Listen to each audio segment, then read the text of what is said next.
and welcome. I'm Kate. And I'm Emily, and this is Beyond the Neurotype, A podcast that explores what it's like to be human affirming, regardless of labels, considerate of every person's individual needs, and allowing us to, ideally, understand what is behind every individual's actions, choices, and needs. We do this with curiosity and love as we explore these individual and unique experiences that are rich with challenges, growth, and grace. I'm Kate, a mental health social worker and synergetic play therapist. I'm the co-founder of the Village Therapy Hub. I'm a mum to 2 adolescents, and I love understanding and exploring what is happening beneath the surface for children and adults, and what behaviours are communicating to us. But let me keep it real. Much like yours, my life is a roller coaster. So I also understand the complexities of being a carer, the challenges of the day-to-day, and I won't pretend it's all enjoyable. I'm Emily, a neurodivergent mum to a beautiful autistic girl and wife to a wonderful autistic man. I'm passionate about celebrating neurodiversity and creating a community where people are seen, held, and loved for who they truly are. It is my hope that as you listen to the stories of our beautiful guests, you feel inspired, validated, and supported in your journey. This podcast is recorded on the land of the Dja Dja Wurrung people. We offer our heartfelt gratitude to the traditional custodians and elders, past, present, and emerging, for continued opportunities to learn, reflect, and grow.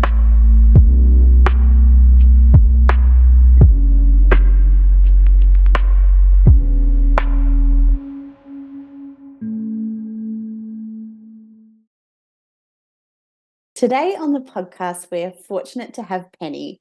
She has a background in psychology and neuroscience before going on to teach secondary students in science and psychology in both Melbourne and London for about 10 years. Since returning to Australia, Penny began teaching in non-mainstream settings such as flexible learning options or flows, which gave Penny a new insight into the barriers to learning.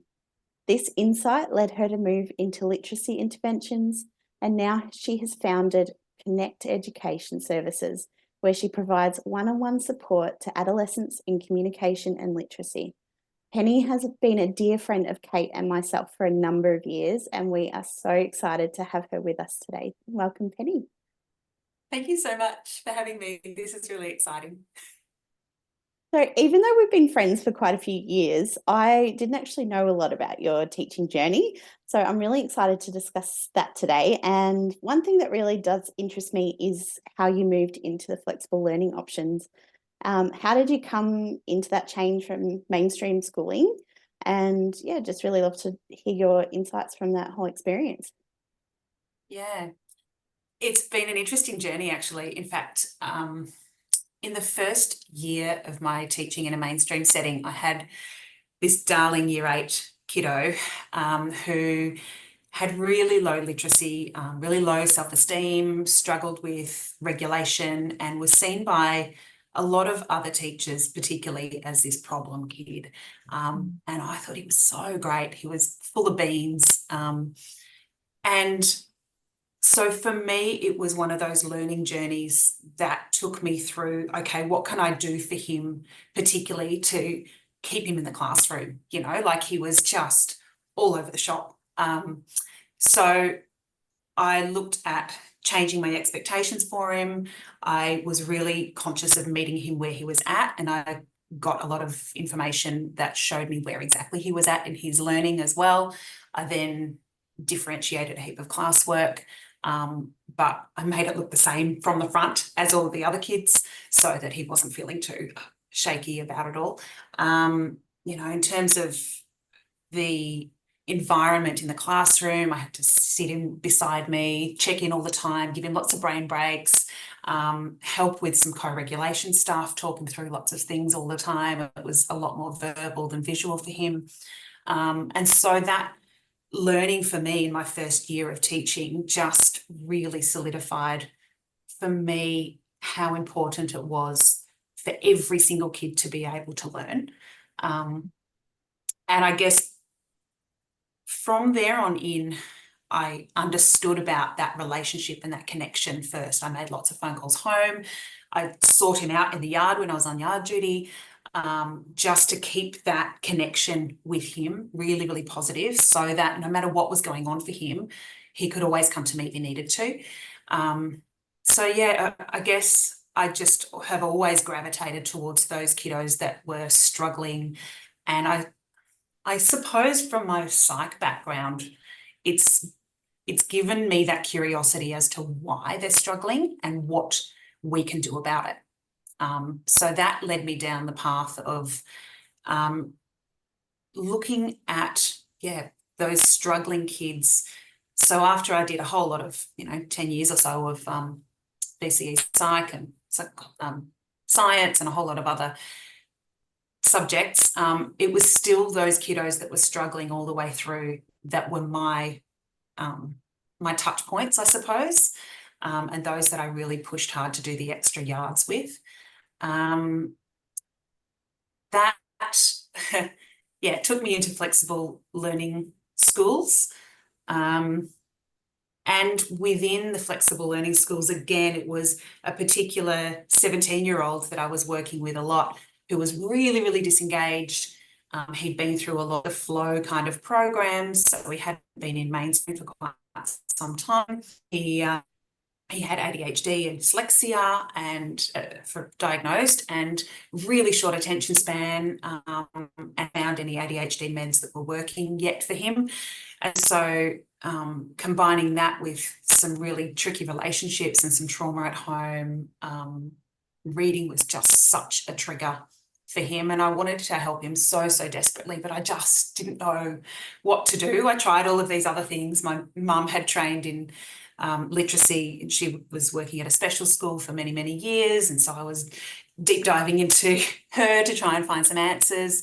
And then I went down the science of reading rabbit hole in about 2019, and spoke to a lot of experts in the field, really. Luckily, a few of them are local to here, some in Melbourne, one in Bendigo. So, for example, Pam Snow, Nathaniel Swain, Shane Pearson, Alison Clark, a whole lot of, kind of big wigs in the area of science of reading. And that just pushed me to go deeper and deeper and deeper into literacy. So I trained in a few different literacy programs and science of reading programs. And then that has been setting up and running those literacy programs for the last 5 or 6 years at Flow first, and now I've moved back to another mainstream school to do that literacy intervention within that time. But I guess in terms of coming back to where it led me to, those barriers to accessing that learning in the first place, and those really tricky times for kids in education, I look at through a bit of a psychological lens in terms of like this biopsychosocial model, which a lot of social workers know all about and psychologists know all about. So just looking at all of those different factors that are really combining to see what's so tricky. We talk about this biopsychosocial model in terms of health, but I like to apply that to learning as well, because I think it's really important to think about how those biological factors, those brain development and body development changes that we see within those huge transition times, like into primary school and into secondary school and all throughout secondary school, that just those teenage hormones have such an impact on attention in the first place. And, of course, individual brain differences, and then you can go down the neurodiversity path, and those psychological factors like your self-esteem and their coping and social skills and learning preferences. And then you've got the whole environmental factor of social and emotional things like the relationships between home and the relationships in teachers and different peers, and that school or that classroom environment, or even out at recess or lunchtime, and those different roles that people play, and how that really impacts how someone can learn in a classroom, in a mainstream setting, or in a flow setting. or even just a one-to-one tutorial kind of a situation. I think it's so pivotal to teachers to get it right in terms of knowing who your students are, so that you can really see them and meet them where they're at and then go from there. Yeah. So I'm curious, like I am really curious about the literacy part in terms of why, from your perspective, does that feel like the most important piece to have deep dived into to support the kids? Yeah, that's a great question, actually. It's, for me, during the journey of the deep dive, I came across some evidence for this thing called the school to prison pipeline. And Pam Snow gives us a fair bit of insight into the evidence that underpins the disengagement that happens for a lot of students. So the low literacy leads to that tricky behaviour, because of course in a classroom, a student would rather be seen as silly or behaving inappropriately rather than being stupid or dumb or not being able to access the content, right? So the lead on from there, so you've got this low literacy, you've got these behaviours that are really, really tricky, you've got this disengagement from school because you've got all of this tension with teachers, and then that disengagement from school can really easily lead on to that juvenile justice system and then onto prison. And in fact, there's a fair bit of evidence that suggests that that low foundational literacy creates this thing called a Matthew effect. So as a particular student stays at a certain literacy level and everybody else gains, then that gap broadens and broadens and broadens. And by the time they're getting to secondary school, for example, that gap is 6 or 7 years different. And you can understand how tricky it is for these kiddos that are coming into year 7 and transitioning into a place where not only are they not with that same classroom teacher all year, but now they've got 7 or 8 different teachers, and all of those different teachers have different ways of teaching and different ways of connecting. And these kids are just all over the shop in terms of, oh, how much do they know and what are they thinking of me, and I can't do this and I'm really stupid, and that big flow on with just that self-esteem crush all day, every day, going to a place where they hate being. So yeah, what is under that behavior in the first place? Well, yeah, it's all of that armor, being really armored up, and that low sense of self-esteem. So there's quite a lot of evidence to suggest that literacy and reading, using evidence-based ways of doing it, can create that functional independence and then create those better health outcomes, actually, for adults.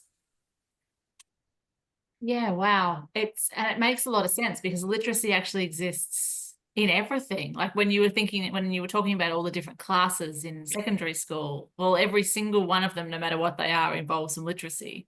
And literacy is everywhere in our world, and so confronting if your experience of literacy is that it doesn't make sense, or it's overwhelming, or it would bump up against you constantly and remind you of this challenge that you face. I wonder, given the increased prevalence of kids experiencing school can't and all of the inconsistency with school attendance that we're seeing really high levels of at the moment, what would be your kind of foundational ideas that families, parents can use to keep kids engaged with literacy and feeling at least okay around literacy? Great question. It starts pretty early on, to make sure that we are not producing that Matthew effect for our own kids as a parent. I think early intervention is key. So it's about getting help early on if you ever think that there is something not quite right. If you think that when your kiddo is at home having a go at reading. There is a lot of this literature about science of reading and science of learning that is all about decoding the sounds in the first place. So what a lot of schools are now doing, it's now mandated, which is terrific, in our prep 1s and 2s, that they're using the science of reading and science of learning to understand that our world for humans is all around speech. So we start with speaking our sounds, and we're natural speakers and listeners, and the reading is actually not something that comes automatically. It's not a skill that is learnt without, in a lot of cases, being explicitly taught. So that means that every single sound has different spellings. So we have 44 sounds in our English language. It's an alphabetical language. And so at the start of prep, for example, what you might do in a science of reading classroom would be those first sounds that we might learn is like s, at, it, and we look at those on the page and we represent those sounds on a page and say, okay, well, this is an S. It sounds like S. So even earlier on as a parent, if you can get your 3 and 4-year-old to do the alphabet rather than saying A, B, C, D, E, F, G, you can go A, B, K, D, F, G, and pointing out those letters, but actually saying the sounds, because it's that sound, letter sound relationship that is the biggest factor in reading. We want to really establish a solid letter sound relationship. And then that leads through into what we call phonics. That's that letter sound relationship. That is the absolute foundation for the rest of the reading that happens at school. So very early on, you can start to do what we call phonics. That makes so much sense, because when children have trouble spelling, which is quite common to see, it's often because it's the sounds that they can't hear in the word.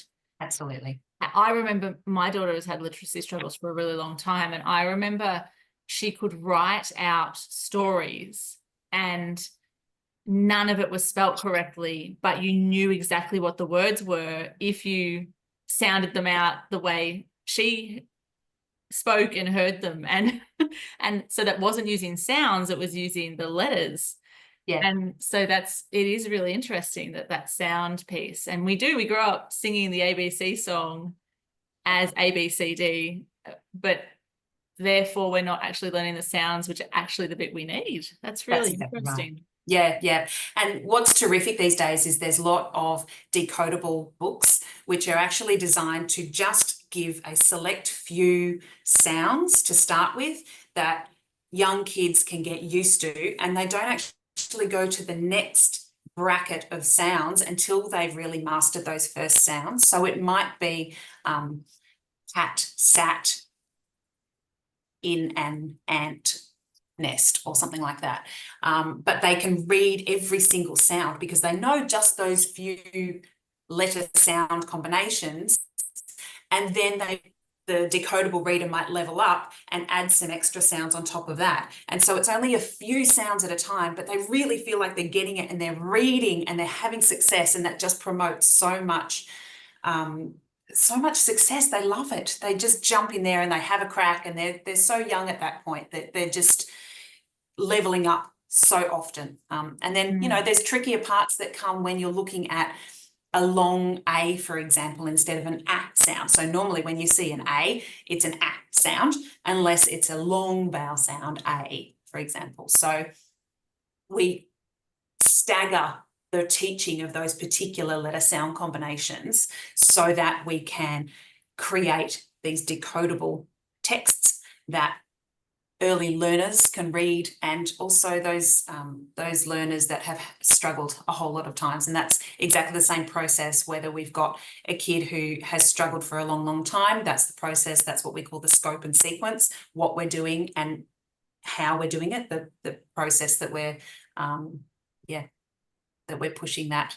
So it's an amazing thing for me as an educator, it was such a light bulb moment those 5 or so years ago where I just thought, oh my gosh, this is how it's going to work. And it's just been incredible to see the kids that have really just changed their world, honestly. Like, particularly for those older kids who have struggled for so long. You've got to put in the hard yards and it's very, very slow, but gee whiz, it's incredible. Absolutely crazy to see the difference in them after, even a term or 2 terms. It's great. Their self-esteem just rockets. It's great. And I was thinking about what you said about letting them sit in success and staying in the same teaching until they've really, really got it. Because I know from my experience, there are kids that kind of need to get it in multiple ways. Like they get it, maybe they do get it the first way that you adapt to it to teach to them, but it doesn't feel really solid. They also want it to be done in using a different, like maybe you teach them verbally and they go, okay, yeah, I've got it. But then they also want to get the visual feed, and then they also, whatever the other, angles are. So it's actually about like rounding that out before we shift the goalposts, which I actually see the shifting of the goalposts more commonly, that it's like, oh, they've got that, cool, now let's extend. And the child is like, hold on, like, let me sit in this for a bit longer, like let me really integrate it before we layer it on.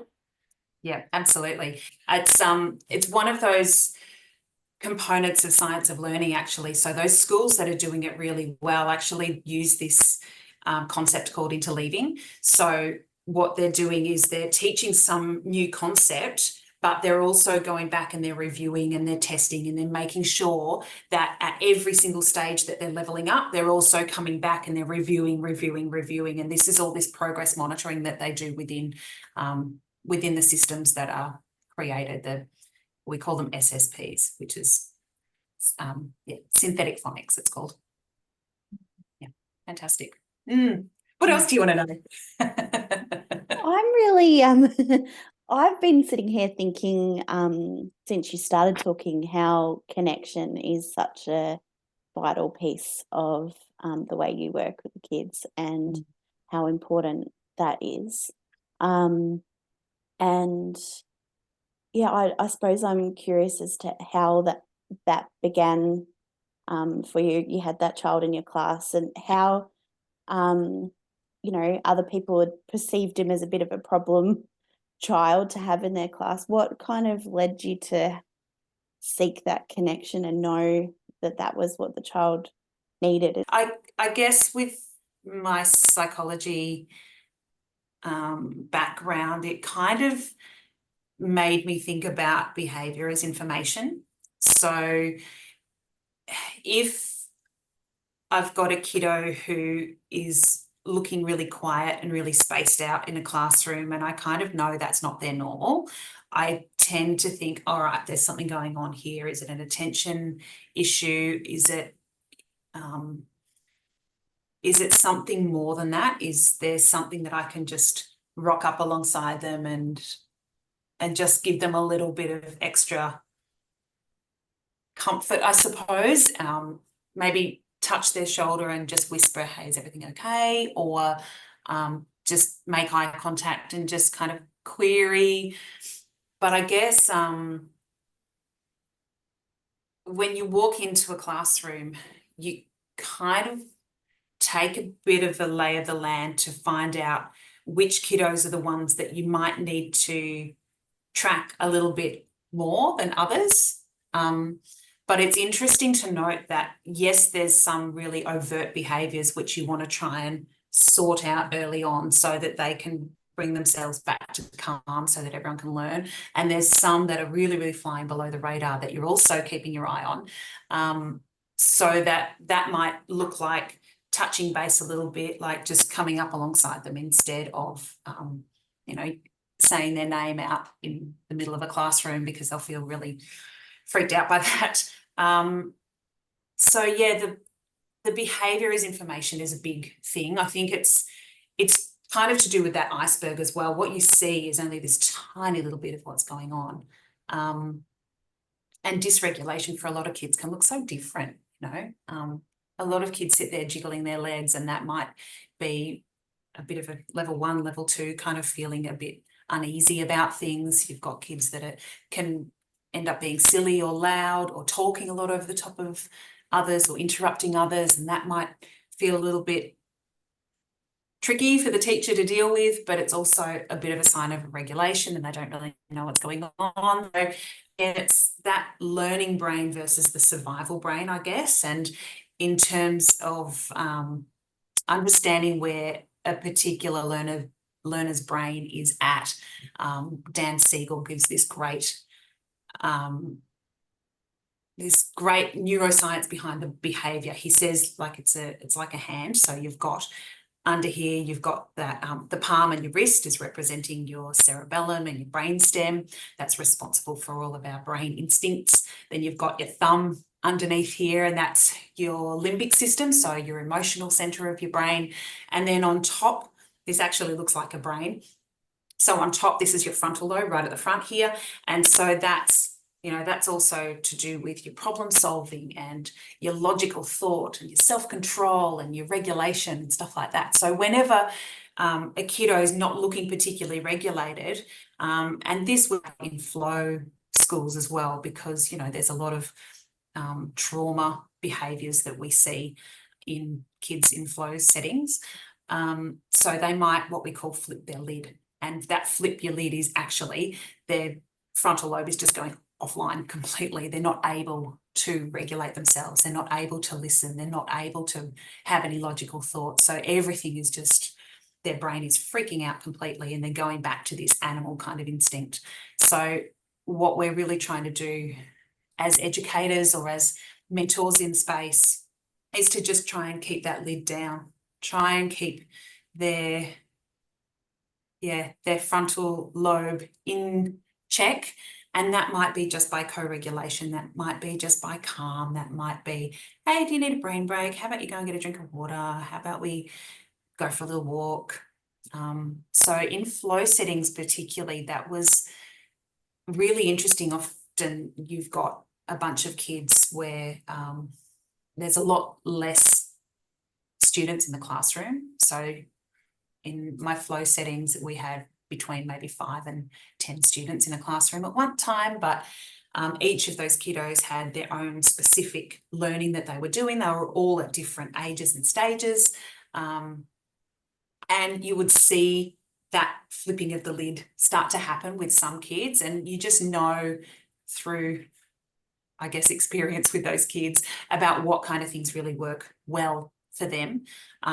We know that once that lid is starting to get flipped, that language also goes offline. And so you're not really going to be able to get anything in terms of having a chat or getting any verbal information from them at all. It's all behavioural. So when you start to see some little flags, some little signals that things aren't going well, that leg's shaking, or they're looking spaced out, or they're having a chat over the top of someone else, or they're getting louder and louder and louder. It's that time to try and get in early to be able to just regulate them again and try and get them back into that learning, because learning just can't happen at all if they're not regulated. So pretty interesting way of teaching, I guess, is just kind of trying to keep an eye out at all times to see what's happening. I feel like I want to add to that hand model of the brain, Dan Siegel's beauty, just to say that, so the nervous system is responsible for all of the sensory information that goes up the brain stem and informs the amygdala, which is the first place we have to pass through.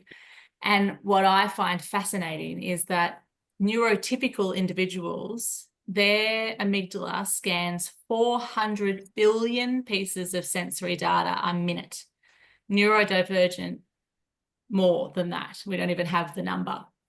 So if we are scanning 400 billion pieces of sensory data a minute, like, you can think about how little of that is in our consciousness. Like, how, you know, right now, if we were to think about what we can actually feel in our sensory system, we might know the temperature, what our clothes feel like. We might be able to taste something in our mouths. We might be able to smell something.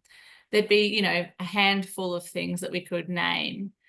But the actual sensory information that's coming in from our environment is incredible. And so often the things that can trip those kids up in the learning environment or in any environment is something we are not even aware of, and they're not even aware of, because it's just happening in their sensory system. And the amygdala is so hyper alert that once it discovers that something in that sensory data can lead to a problem, even if it wasn't the direct cause of the problem, but it was involved in the moment that a problem happened, it decides that that sensory piece of information is a problem. And every time it perceives it in our environment, it'll set off the alarm, and there goes the flipping of the lid. So it's this really complex thing to understand and to be watching and managing. And sometimes we get a bit lost in but nothing happened. Like, there was nothing going on. It's the same right now as it was 5 minutes ago. Why are you suddenly now responding this way? And actually, in our sensory system, it's not the same as it was 5 minutes ago. Something adjusted, something changed, and so much data has come in. Yeah, absolutely. It's incredible to even think about that number, isn't it? That how is it that we can possibly be doing this much processing all at once? Oh my gosh, and to think about that in terms of a classroom situation, particularly post-COVID too, right? So all of this extra data about sense of safety, you know, it's changed things so dramatically. And I think it's quite difficult for teachers to, it was tricky before, but it's even more so now, that there is so much extra sensory information coming in about how someone is feeling safe or not safe. And those little tiny triggers that can just set a person off really, really easily. You know, there's a couple of years of that social emotional learning not there as a foundation. So all of the kids that are coming through school that have had that 2 years gap of any social and relationship information, and yet they're still expected to be able to reach and be able to do the learning at the level that we're expecting them to always have been, as though they have been at school for those 2 years. So I find there's such a disconnect between what is expected of all students and what is the reality of the situation post-COVID. And within COVID and post-COVID now, we're seeing a lot more anxiety. We're seeing a lot more that the teachers have to do in terms of that regulation aspect than we ever have before. So it's, I mean, a lot of teachers talk about in terms of behaviour management, but I think the tides are turning in a huge way in terms of what it's going to look like in classrooms. So I think we are turning towards a more proactive and a more collaborative effort and solutions to behaviour, rather than a real reactive behaviourist approach, or at least I hope we are. So Ross Green, Dr. Ross Green talks about this in his proactive and CPS model, so collaborative proactive solutions. And it's a really fascinating way of meeting the kid where they're at, seeing what the potential lagging skills might be, and teaching those specific skills in a specific situation, and not coming at a kid saying, hey, you've done this wrong, you know the rules, you need to change your behaviour. That's a really, really hard thing for a lot of kids to do when they just don't have that skill set there in the first place. It wasn't learnt, it wasn't practiced. We've had this couple of years of not being in a school environment or in a learning environment, and yet the pressure is still on for them to be able to get that learning done and be at level. And it's tricky. It's just so tricky. Yeah. And it's so interesting. Like, I hear from teachers a lot that at the moment, you know, the preps 1s and 2s are a very complex dynamic. Like heading into this year, the grade 1-2 cohort is a really tricky cohort, and the preps coming in are again having all of these foundational struggles. And actually, I can say from my practice perspective that we are getting more referrals for 4-year-olds than I've ever seen. So what that tells me is that the kids that are this year in kinder and pre-kinder, kinder for next year, are also struggling. So we've got, we can say for concrete, we've got this, 1, 2, 3, 4 to 5 years of children that are in this really, really tricky place in terms of being able to manage classroom environments. A lot of them, like kids going into kinder this year that have never had social engagement, that socializing has not been part of their world, and now they're stepping into kinder, and then they're going to head into school. And so there's this massive, massive gap in terms of children's regulation. And it's so interesting that you mentioned COVID in terms of that sensory information, because the problem with COVID was that we couldn't see the danger. So the brain, the amygdala, was perceiving that there was a threat, but the threat existed in our very environment. The threat existed in the places that had always been safe for us. Suddenly we went out of the house and we wore a mask. We couldn't go to the park, or we went to the park and we did it with a mask on. We went to the shops and we wore masks. People were reacting in a way that felt really strange because suddenly their nervous systems were heightened and they were alert. And our parents, no matter how much they tried to, protect their children through that time, they were carrying an underlying sense of worry, just because we didn't know what was happening, and we were all feeling this generalized sense of it being unsafe.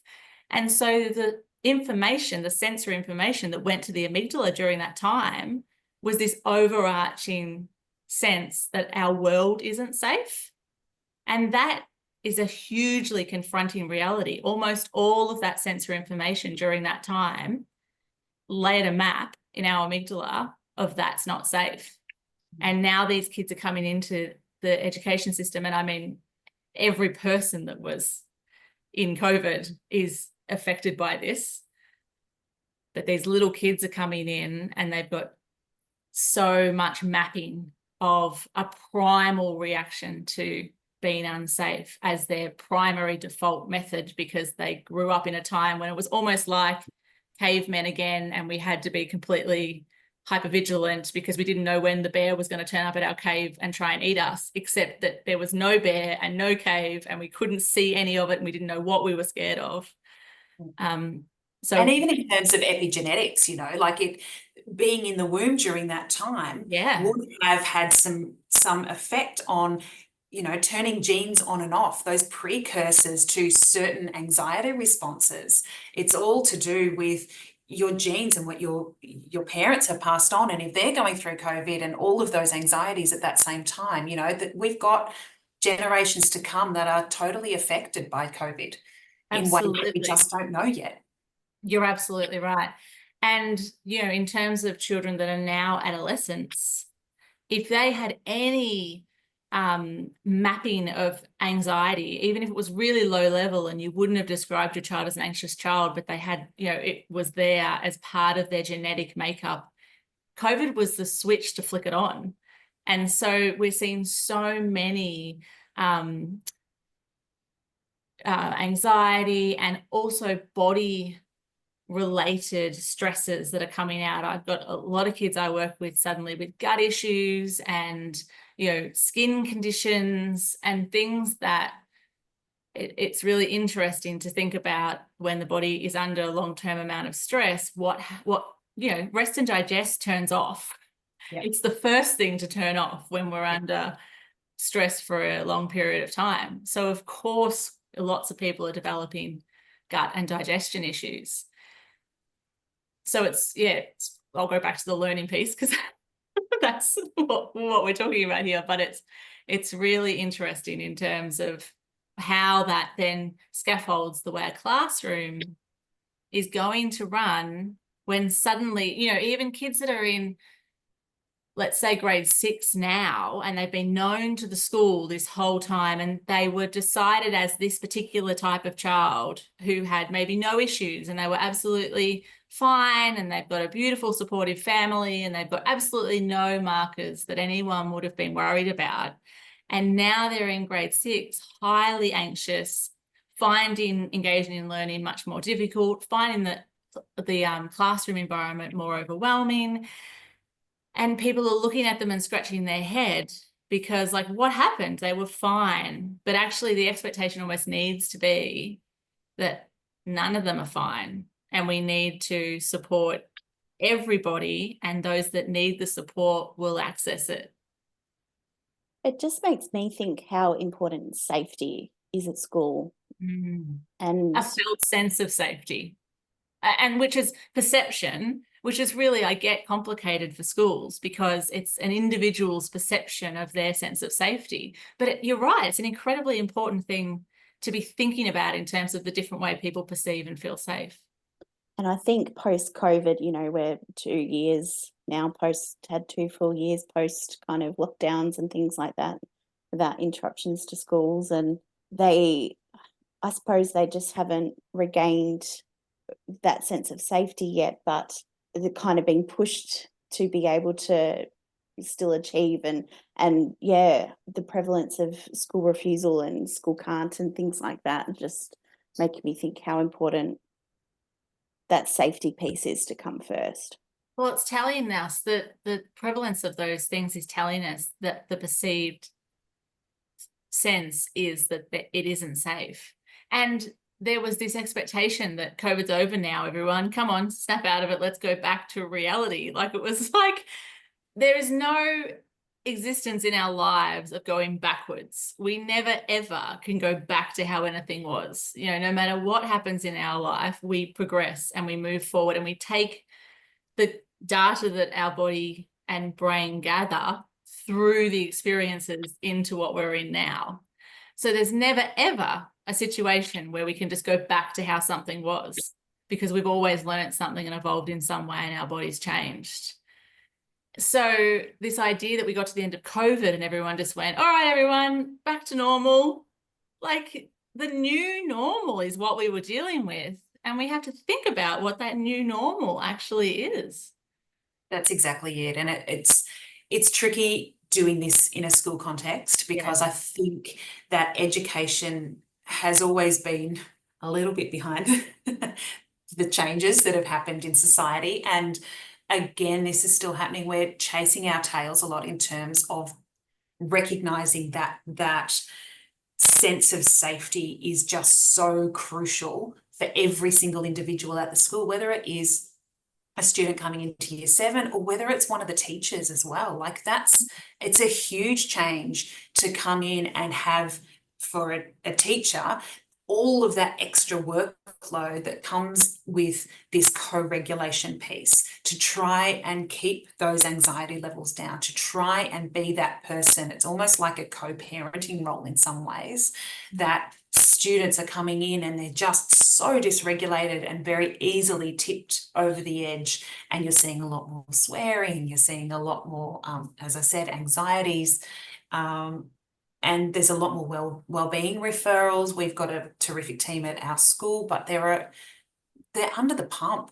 Like, the wellbeing and the pastoral care and the advisories and those kind of roles are just, they're so under the pump, because it seems most students, nearly all students really, are needing some additional level of care and attention that wasn't always the case. And So you look tricky. at adults and the way their world has adapted post-COVID, and how many people do we know now that have a hybrid model of working and partially work from home? And so, because they are in an environment of their choosing, and we're expecting these kids to kind of go into these big classrooms full of all these potential stresses, and for full days when we're not as adults expecting that necessarily even of ourselves. I find that really interesting and wonder what we could do to adapt classes now, whether it's smaller class sizes to compensate for that need for more regulation or less sensory input, just to help bring that anxiety down a bit. Yeah, I totally agree. That, yeah, it seems that the adults are starting to really think flexibly around their workplaces and what they're doing to meet their own needs. But yeah, of course, the classrooms are kind of a few steps behind that in terms of what the kids really need to get themselves into a learning brain, not just a survival brain, for sure. Yeah. Means that the teachers also are having to, keep showing up and executing that environment when their bodies are also in the same space and still recovering as well. So, they need as many opportunities. They need more opportunities for regulation than the kids do, so that they can maintain that level of co-regulation and keep doing it. I think, teachers' levels of burnout is sure to increase in these environments with, the level of intensity that they're facing. Yeah, for sure. Yeah. There's a lot of teachers that at the end of the working day, we've got meetings and those kind of things that we go into. But the energy drain that it takes, we talk about spoon theory, we're out of spoons by 3 o'clock completely. It's a tricky world to be in when you're constantly doing this co-regulation piece and trying to create that balance of keeping up with curriculum and keeping up with that learning and keeping up with all of the things that you have to do. But the other side of that, the regulation side of that, and the collaboration and the connection side of that, it's just increased so much more that we can't expect it to balance out so well anymore. We're doing so much more well-being work that the curriculum content is being really strained to be able to keep up. What would you like to see in a classroom change to help support that? What in particular do you think would, if you could wave a magic wand and change anything about a classroom environment, and maybe even things that are in a flexible learning option that aren't in a mainstream school, what would you love to see as becoming more of a mainstream way of doing things? Yeah. There's some stuff that I've been digging a little bit into recently, and it's called Universal Design for Learning. And it's more about designing multiple means of engagement and of representation and of action and expression in a classroom or in a learning environment. So, for example, with accessing engagement in the first place, you're looking at things like optimizing a whole lot more choice or autonomy for the learner and nurturing joy and play. You're looking at supporting those students or those learners by fostering a whole lot more belonging and community. Like, this is major stuff, and there's this incredible guidelines that is like a 3x3 kind of a diagram, and we can pop it in the show notes, but it's something that I think that we're moving towards a little bit more, just to be able to create a little bit more autonomy and choice for the learners to say, well, this is how I know fits me really well. I need a little bit more support when it comes to maybe decoding text or mathematics or symbols or using different cultural understandings or something like that. But for the teacher not to necessarily have to be the expert in the knowledge that they're providing. The internet is just such an incredible tool to be able to utilize, and I think that as we need to really move with the times a whole lot more and use it for good, rather than say, oh no, I'm the only expert in the room and I'm going to teach to this content or this curriculum.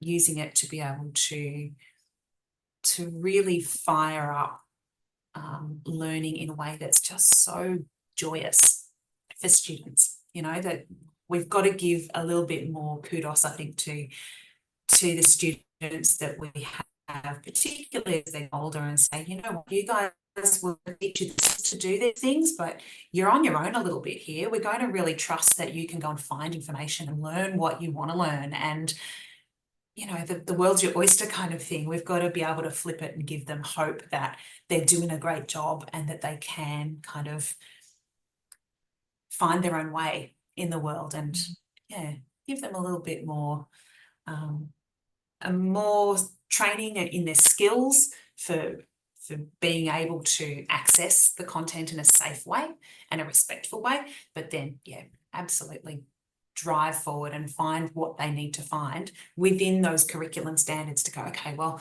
we're finding out about mitochondrial DNA. Go for it. Come and teach me in 25 minutes. Whichever way you choose to do it, do you want to make a little podcast, or do you want to stand up and present it, or do you want to just tell someone else, or do you want to write it down, or what works best for your brain and the way that you fire up and the way that you learn best. Let's work with it rather than all sitting in a classroom doing exactly the same thing. I'm thinking of my daughter's last week of school at the end of last year, and the whole school, I believe it was the whole school, certainly the whole class, did a passion project, and her and her friends were all coming home so excited about their projects and their research and what they were learning, and just the joy and the passion for the learning, and they got to present it in any way they wanted. And my daughter, who has had a lot of disengagement from school and typically is not a very joyous learner anymore at school, it was so exciting to see how she was really grasping it with two hands and coming home just so happy to be learning. And I really, I agree with you. I feel like that would be fantastic to incorporate a lot more of that, rather than I'm the teacher, I'm teaching you this today, to really tap into their innate love of learning. Get them early on and, give them those foundational literacy skills and watch them go. It's just brilliant. And it's got to be fair to say that we are working, particularly with the older kids, with a demographic with much shorter attention spans. And so when we are trying to teach them something in a really old school way, when they are used to accessing information quickly and in multiple ways at once, it's going to be visual, it's going to be entertaining, it's going to be, and it's fast information. We're really up against it if we're going to try and just stand at the front of a class and teach kids something. And for them to stay engaged in it, they need to want to learn it. Totally. And you look at YouTube, you're learning, it's all about YouTube Shorts at the moment. And so you're learning something in 30 seconds. It's, they're speaking quick, it's super punchy. Here's the information. You've got 30 seconds. Otherwise, you're swiping on to the next video. And that's a big change. TikTok and all of that has really changed the pace at which we want the information as well. And so to me, sitting for an hour in a seat that's not particularly comfortable, listening to someone kind of go on about a particular topic, it sounds like torture to me. Yeah, absolutely. Well, there's fluoro lights that are affecting teenage brains in ways that aren't particularly healthy either. It's little wonder that we have so much disengagement, particularly for adolescents in mainstream schools. Yeah, it's incredible. Yeah, and to add on to the fluoro lights, there's also, it's too hot or too cold. There's someone somewhere in the room that's having a conversation. My shirt scratches. My socks are uncomfortable. Why do I have to wear these stupid shoes? There's a buzzing noise going on in the background. The air conditioner's too loud. Someone's talking in the, 3 rooms across, but they're all open plan, so you can hear it all anyway. There's just this buzz at all times. Yeah, it's so tricky, so tricky to even think that kind of an environment is going to work for most kids in the room, because we know that it's not. Yeah. Particularly if we think about the fact that every minute 400 billion pieces of that sensory information is being scanned and registered by the amygdala. How is there space in the brain to then take in any learning when it's got to it's got so many potential threats to weed out in the meantime. In your work now, Penny, you're working one-on-one with kids. Yep. And are you seeing this play out in your one-on-one coaching, tutoring with the children? Like, you seeing the change in the environment and the difference that can make? Absolutely. Yeah, it's chalk and cheese, honestly. Depending on the kiddo, it can take a little bit of time to build that rapport. But I've found over the years that finding one thing that we can connect over, that just opens them up. And as long as we're not putting huge expectations on immediately, it's more about me finding out about where the kiddo's at, what they're really like, how they like to communicate, what kind of things brings them joy.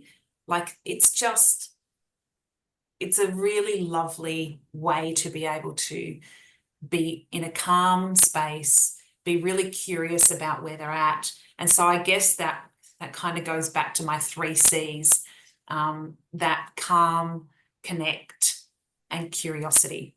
So that's how I tend to view interactions. As long as I can stay calm, I'm already co-regulating.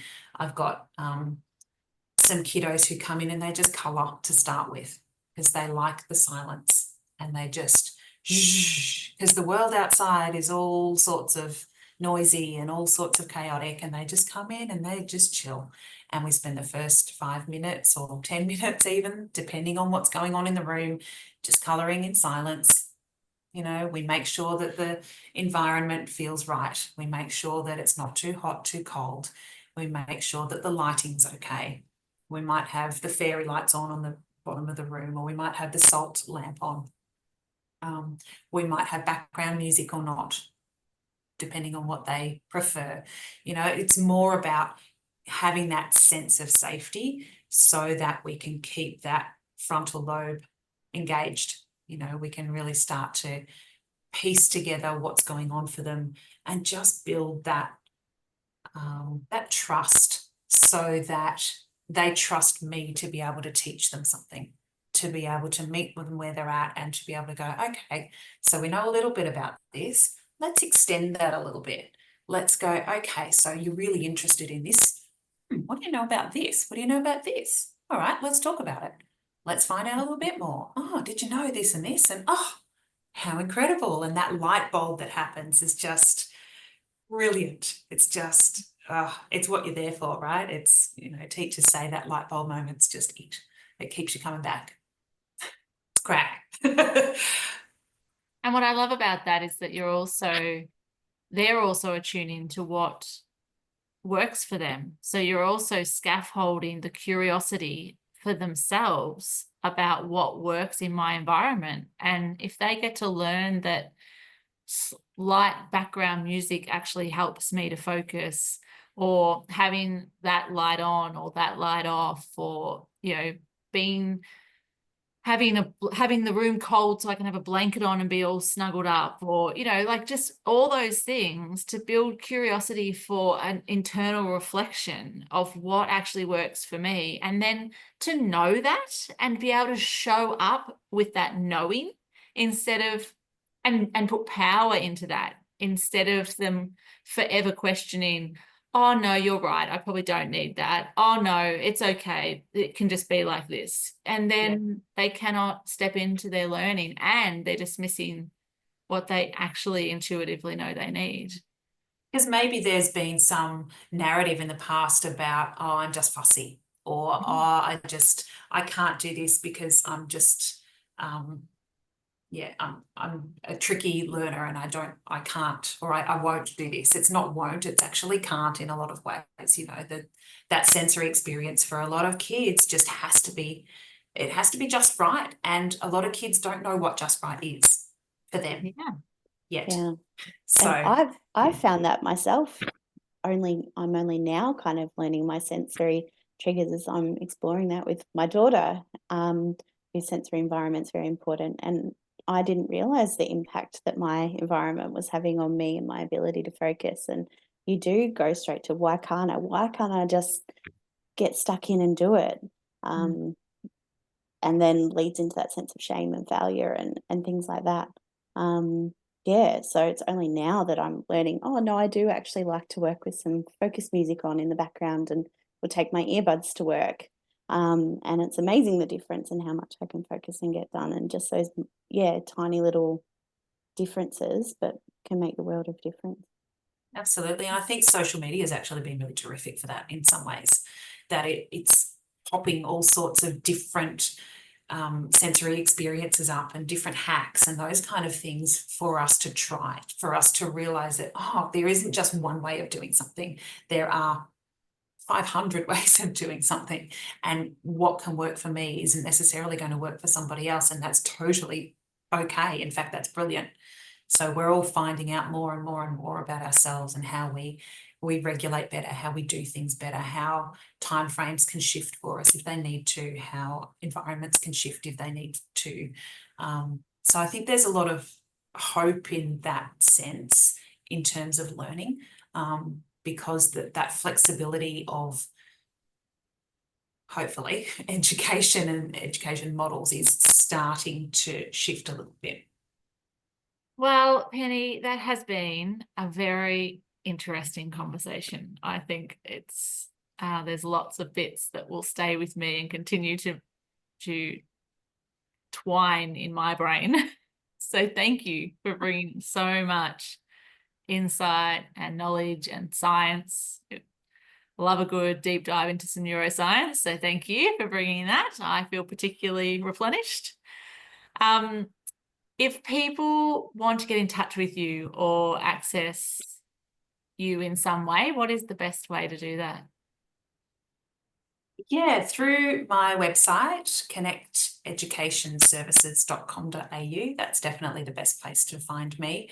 As we've talked about, I provide this one-on-one support in functional communication. I can do in person and possibly do online as well. Have done that in the past. So I can provide some individual targeted advice, some programs, a bit more functional literacy for those who need it. I've worked with a lot of teenagers over the years, so that's primarily who I choose to work with. That's me. So it's pretty exciting just starting up this new business, and looking forward to the future and where things can lead. So thank you so much for having me. It's been such a great conversation. I've really enjoyed having a chat with you both. Thank you so much for joining us. And I'm sure your new business will be just amazing for everyone that participates in it. You've got such a beautiful way of connecting with the young people around you. So absolutely amazing. So thank you so much, Penny. For more information on today's conversation and guest, head to the links provided in the description. Please like and subscribe to keep up to date with more content, and it helps us out with the algorithm too. Beyond the Neurotype is not a licensed medical or mental health service, and any information or advice given is general in nature. Please seek professional help if anything mentioned in today's episode has raised questions or concerns.